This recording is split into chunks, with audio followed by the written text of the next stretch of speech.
Construindo a consciência da imortalidade. Tema de alta importância. Será tratado hoje por Alessandro Viana Vieira de Paula. Uma mãe que faça castelos de areia é o título da mensagem do Momento Espírita que nós veremos.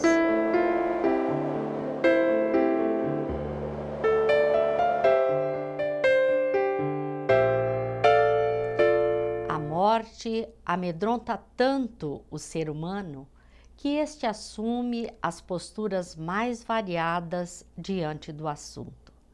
É de se estranhar que se mostre tão despreparado diante da única certeza comum a todos os seres humanos, a certeza da morte. A criatura humana recusa-se a pensar porque pensar na morte dói. A única posição lógica é aquela de o homem assumir a sua condição de espírito imortal, que possui e utiliza um corpo físico temporariamente, consciente de que é o espírito que pensa, que aprende, que odeia, que ama, de que o corpo é mero instrumento de uso transitório, que com o fenômeno da morte para nada mais serve. Ao conscientizar-se de que o espírito prossegue liberto, o homem passa a ter uma verdadeira consciência da imortalidade. Alessandro Viana Vieira de Paula vai nos trazer algumas reflexões após o Momento Espírita.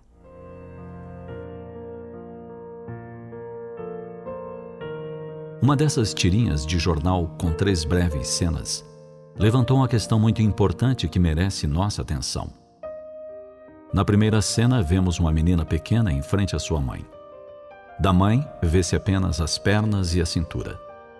A filha então pergunta: "Mãe, aonde você vai? Que roupa é esta?" Na segunda cena, temos a resposta da mãe: "Ora, é minha roupa de academia. Você não quer uma mãe bonita no verão?" E finalmente, na terceira, temos a perspicaz resposta da criança: "Não, prefiro uma mãe que faça castelos de areia."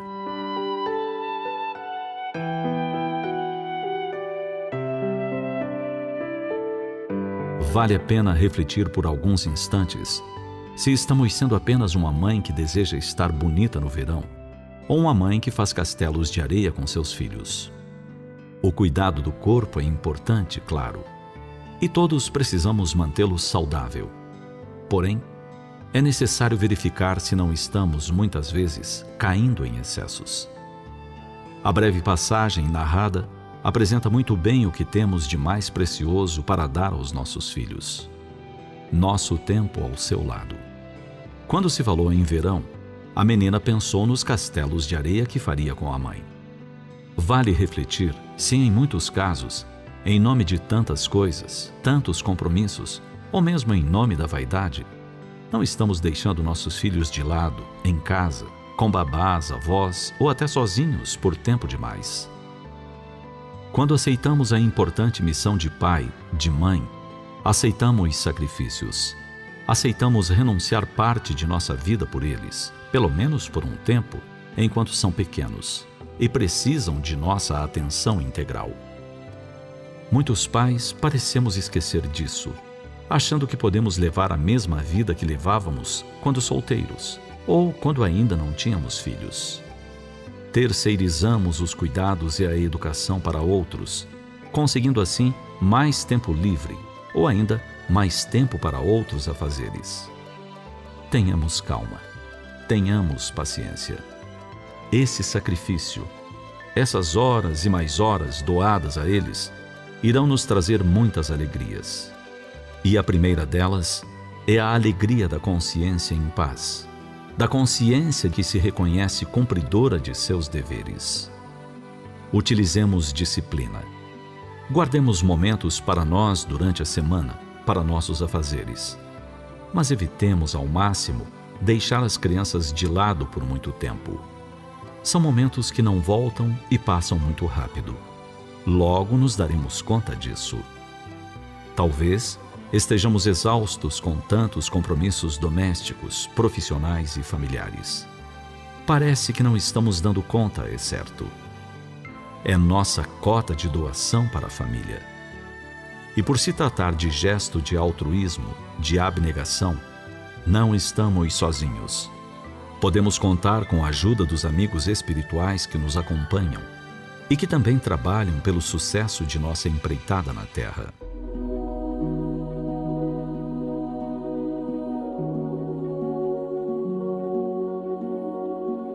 Oremos, peçamos ajuda. Tranquilizemos o coração e acalmemos a ansiedade. Logo, tudo se encaixa, tudo se acalma. Em breve, os filhos crescem. A vida muda mais uma vez. E será o momento da saudade de quando eram pequenos. Guardemos em nosso coração uma certeza maior. A de que vale a pena investir nosso tempo em construir castelos de areia com nossos amados filhos.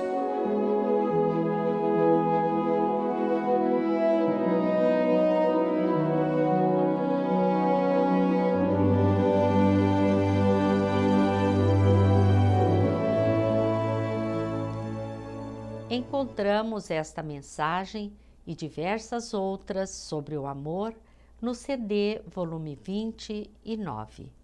Todos os CDs são produzidos pela Federação Espírita do Paraná. Consciência da Imortalidade é o tema que trataremos hoje, conversando com Alessandro Viana Vieira de Paula, escritor e palestrante espírita. Olá, Alessandro. Você estar no nosso programa é motivo de muita alegria para nós. Observando o homem de maneira geral, dá-nos a impressão de que vive a vida como se ela se resumisse à matéria. Qual é a importância da construção da consciência da imortalidade? Isso é uma realidade. Nós vivemos aqui aprisionados aos 5 sentidos. O espírito Carlos Torres Pastorino dita uma obra significativa para Divaldo Franco, Impermanência e Imortalidade, onde ele, em diversos capítulos, vai tratar dessa questão. Num dos capítulos, ele chama de desilusão, porque ele fala que quando o espírito vem para a reencarnação, este vínculo com a matéria gera para ele uma dificuldade muito grande, porque quando está aqui no corpo, vivendo o dia a dia na matéria, acaba levando uma vida muito materialista. Como se falou, viver por viver. Joana de Anjos fala viver por viver. Muitas vezes nós vivemos aqui como se estivéssemos num parque de diversões, né? Assim, entretidos com tudo, buscando o prazer, o divertimento, o lazer exagerado, de forma que construir a consciência da imortalidade é desiludir-se. Porque a palavra desilusão, normalmente as pessoas evitam a desilusão, mas ela é importante do ponto de vista da evolução, porque desiludir-se é sair da ilusão, sair do equívoco. E muitas vezes aqui na Terra, aprisionado aos 5 sentidos, nós vivemos neste equívoco de que é apenas uma vida, que eu sou apenas o corpo, e que a finalidade da vida é buscarmos o máximo de prazer. E não é, nós somos uma alma imortal. De forma que construir a consciência da imortalidade é sair desta ilusão e passarmos a entender que nós somos corpo e espírito, neste momento. Que, na verdade, o corpo é transitório. Depois que nós desencarnamos, sobrevive a alma. Então, que a vida tenha um sentido maior. Não é de passeio, não é de recreio, não é de viver por viver. A divindade nos concedeu a vida para o nosso aprendizado intelecto-moral. Então, somos uma alma transitoriamente num corpo, cujo objetivo é a iluminação do espírito. Quando nós passamos a ter esta consciência da imortalidade, naturalmente que nós tivemos que rever as nossas escolhas, o que é essencial, o que é secundário aqui na vida, o que devemos buscar, o verdadeiro interesse, como disse Jesus, buscai primeiro o reino de Deus.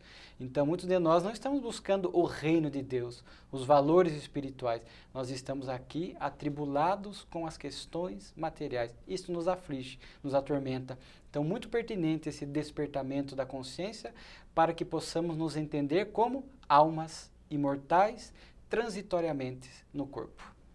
E qual é a grande boa nova sobre a imortalidade do ponto de vista espírita?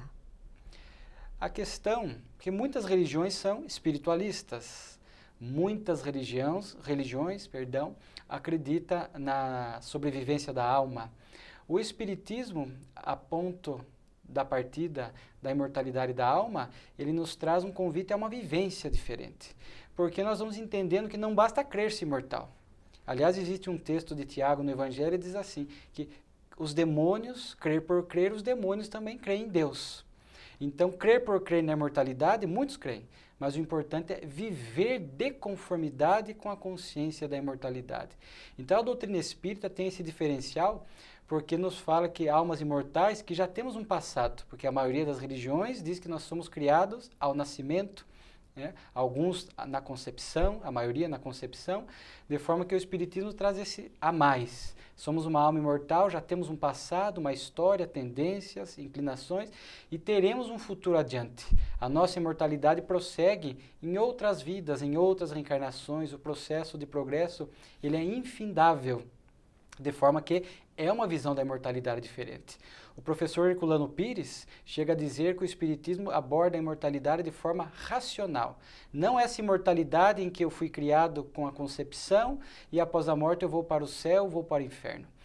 É uma imortalidade diferente, mais lúcida, onde eu prossigo após a vida colhendo aquilo que eu pratiquei aqui na vida física. E prosseguimos, reencarnando, e o processo é infindável. E chegará um momento em que estaremos em patamares de evolução dos espíritos puros, que nós não temos referência, não temos nem informações a falar como é que a evolução se desencadeia lá adiante. Mas o Espiritismo traz esse diferencial do antes de reencarnar, o depois da vida física. Os espíritos fazem relatos vivos e, principalmente, não basta crer-se imortal, nós temos que viver como uma alma imortal aqui na Terra. Diante disso, nós podemos imaginar que quando toda a humanidade tiver consciência sobre a imortalidade do espírito, a Terra mudará muito, não é? Com certeza, porque os valores a serem buscados serão outros.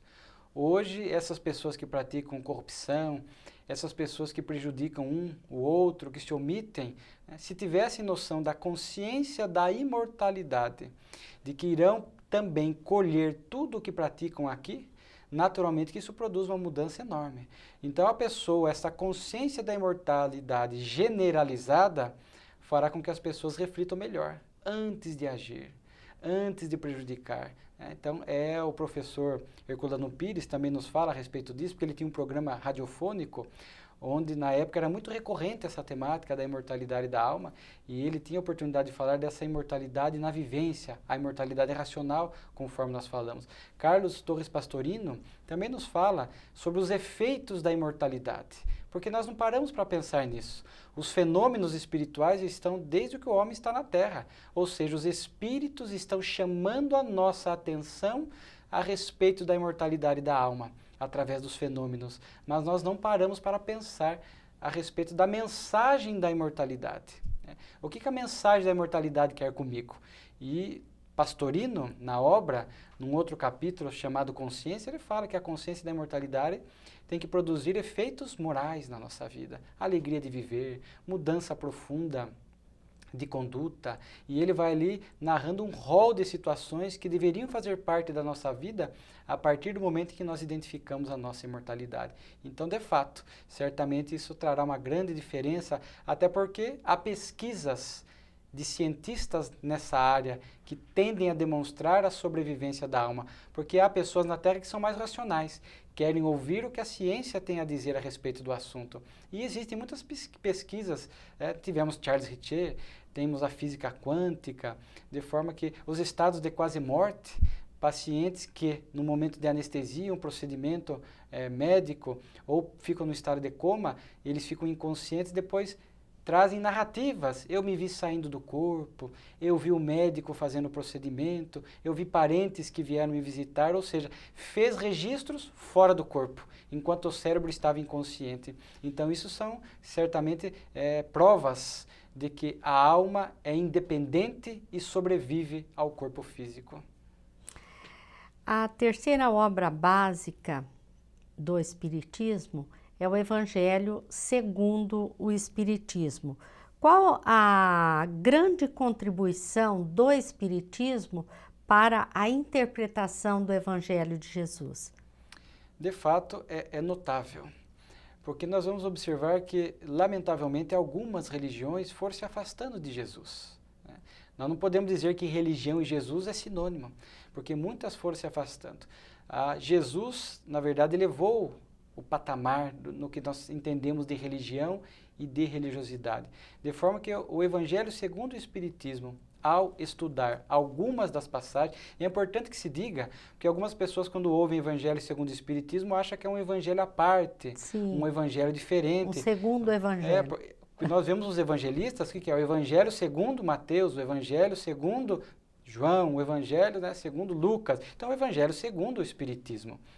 O primeiro nome da obra foi Imitação do Evangelho. Depois, por sugestão dos Espíritos, a obra foi modificada. Então, são os mesmos textos que constam do Novo Testamento, naturalmente não todos os textos, mas Kardec, sob a orientação da espiritualidade, traz algum desses trechos do Evangelho e analisa à luz da doutrina espírita. Ele adiciona ali, portanto, a imortalidade da alma, a reencarnação, a pluralidade dos mundos habitados, e a partir dessas premissas doutrinárias, ele analisa os textos selecionados de Jesus, e sempre com um convite moral. Ali no Evangelho, Kardec está focando os ensinos morais de Jesus. Ele faz constar isso na introdução da obra. Nós iremos focar o ensino moral. Então, são valiosos capítulos onde Kardec analisa algumas parábolas, onde ele analisa algumas passagens do Evangelho e nos trazendo realmente um convite à nossa moralização. Porque a imortalidade da alma deve nos conduzir a isto, a uma vivência mais moralizada. Mas retomando a questão da imortalidade, como que nós fazemos para passar do conhecimento para a convicção do espírito imortal? O que caracteriza isso? Na verdade, nós temos que convencer a razão, porque o Espiritismo trabalha com a fé racional, né? Então, num primeiro momento, nós recebemos a informação, o conhecimento. E este conhecimento, muitas vezes vai agradar, não vai agradar, vai depender muito do nível de consciência, porque há espíritos que não aceitam reencarnação, há espíritos que defendem contra a imortalidade da alma, acreditam que a vida é apenas física, né? Então, o primeiro passo é o conhecimento. E este conhecimento vai sendo trabalhado pelo indivíduo até a partir do momento que se torna uma convicção, né? Eu sei que sou uma alma imortal. Então, a gente passa a agir num outro nível e isso acaba repercutindo certamente em nossa vida. E conforme você falou, há indivíduos mais racionalistas que necessitam mais do aparato da ciência para descobrir a própria imortalidade. Há outros que são mais sentimento, que acabam fazendo esta via mais pelo Evangelho e pela religiosidade. Então, há várias maneiras da pessoa chegar a esta conclusão de que é uma alma imortal, né? Então, no primeiro momento, a cogitação, o conhecimento. Há pessoas que passam a vida toda pensando a respeito do assunto. Há aqueles que recebem a informação e aceitam de plano. Normalmente, são almas que já trazem esse conhecimento do seu passado. Há alguns que, quando chegam na doutrina espírita, falam, é como se eu estivesse relembrando tudo. É como se eu já soubesse de tudo isto. Então, são almas que já, ou em outras vidas, ou no mundo espiritual, tiveram e aceitaram este conhecimento. Há outros que nunca fizeram esse tipo de raciocínio. Então, o conhecimento lhe chega, a pessoa tem uma dificuldade, a pessoa rechaça, a pessoa não quer pensar a respeito daquilo. Há outros que querem pensar a respeito daquilo e passam um tempo da sua vida meditando, até que concluem, não, de fato, a imortalidade da alma é uma realidade, nem poderia ser diferente. A reencarnação é uma realidade, etc. Então, cada espírito tem, vamos dizer assim, o seu tempo de maturação. Há alguns que são muito rápidos, porque já trazem esse conhecimento prévio. Há outros que precisam pensar, né? Mas o fato é que, a partir do momento que se instala esta convicção da alma imortal, teremos que ter consequências morais em nossa vida. A imortalidade da alma é um dos princípios básicos do Espiritismo. Como que nós podemos ligar este princípio aos outros quatro princípios? A existência de Deus, a comunicabilidade dos espíritos, a pluralidade dos mundos habitados, a reencarnação. Como fazer essa ligação? Há um texto muito belo de Allan Kardec na Revista Espírita, onde ele vai analisar uma obra, à época chamada A Alma. E ele diz assim: depois da existência de Deus, a existência da alma é ponto fundamental para a doutrina espírita. Então a imortalidade da alma nos faz refletir, porque se nós quisermos tê-la como tema central, partir dela para os outros pontos, se nós fôssemos imaginar a não existência da alma, a vida é um amontoado de células, é tudo regido pelo acaso. Então nós teríamos dificuldade em entender Deus. Que Deus é este? Aliás, seria uma concepção até contrária à tese de Deus, que se a vida é o acaso, tudo é o acaso, então não existiria Deus. A partir do momento que nós concebemos a existência da alma, alguém criou esta alma. Então isso nos remete ao Criador. Nós, espíritos, somos filhos de Deus, criados por alguém, por este Pai. Então, a consciência da imortalidade da alma nos remete a refletir a respeito da existência de Deus, porque houve uma organização, houve um planejamento, houve uma criação que não partiu dos homens. A partir da imortalidade da alma, nós concebemos mediunidade, porque a mediunidade é a comunicação do mundo espiritual com o mundo físico, e isso só é possível porque existem espíritos imortais que deixaram o corpo físico, voltaram à verdadeira vida na pátria espiritual e agora vêm se comunicar conosco, por variados motivos. A pluralidade dos mundos habitados da mesma forma, né? Porque é a partir da alma imortal, deste progresso incessante, que nos permite entender que num determinado momento nós aprendemos tudo que a sala de aula Terra tem a nos oferecer. Aí nós vamos a outra sala de aula, outros mundos, entendendo o universo como um grande educandário, essa escola maior da nossa vida espiritual. E a reencarnação também está implícita, a ideia da imortalidade, porque se não há alma, não há reencarnação. Havendo alma, e a partir dessa visão de progresso que a doutrina espírita nos dá, nós sabemos que uma única vida é insuficiente para que o espírito faça todo o aprendizado. Então, vem esse método educativo que Deus criou, a lei da reencarnação, para que a alma, voltando em corpos diferentes, possa ir a cada vida somando aprendizado e fazendo novas aprendizagens na área do sentimento. Então, a imortalidade da alma nos remete a esses demais raciocínios que engrandecem a nossa vida na Terra. O professor Pastorino chega a dizer que esta consciência da imortalidade agiganta a vida. Nós passamos a ter uma dimensão da vida, do infinito, do universo, que nós não tínhamos antes. E a partir dessa visão agigantada da vida, espera-se de nós uma conduta mais moralizada. E o Evangelho de Jesus está repleto de falas e citações, né, que comprovam a imortalidade da alma, não é? Sim, o grande coroamento do Evangelho foi a ressurreição de Jesus. A ressurreição de Jesus, para nós espíritas, é a demonstração da imortalidade da alma, porque Jesus, em espírito, não em corpo físico, aparece no domingo e fica durante 40 dias, conforme narra o Evangelho, demonstrando a imortalidade da alma. Foi o grande coroamento, porque a mensagem de Jesus só ganha sentido com a imortalidade da alma. Amar os inimigos, bem-aventurados os aflitos. Como é que nós vamos entender essas propostas de Jesus, senão diante da imortalidade da alma, da vida que prossegue? Como é que eu vou me resignar a ponto de amar um inimigo? Por que que eu vou amar, me esforçar para amar o inimigo? Porque eu sei que a vida prossegue, que eu vou colher os frutos daquilo que eu pratiquei aqui. Então foi o grande fecho do Evangelho, foi essa comprovação da imortalidade da alma. E isso teve um impacto na vida dos discípulos notável, porque até então eles estavam empolgados com a mensagem. Tanto é que após a morte de Jesus, alguns dispersaram, com exceção de João, os demais dispersaram, ficaram com receios, inseguros, e a partir do momento que Jesus demonstra a imortalidade da alma, os discípulos vão ganhando confiança e passam de empolgados a indivíduos comprometidos. Então, quando nós temos essa consciência da imortalidade, nós passamos a ser comprometidos com o bem, com a verdade e com a moralidade. Alessandro, muito obrigada pela sua presença aqui no programa. Nós que agradecemos. Muito obrigada a todos vocês que estiveram conosco.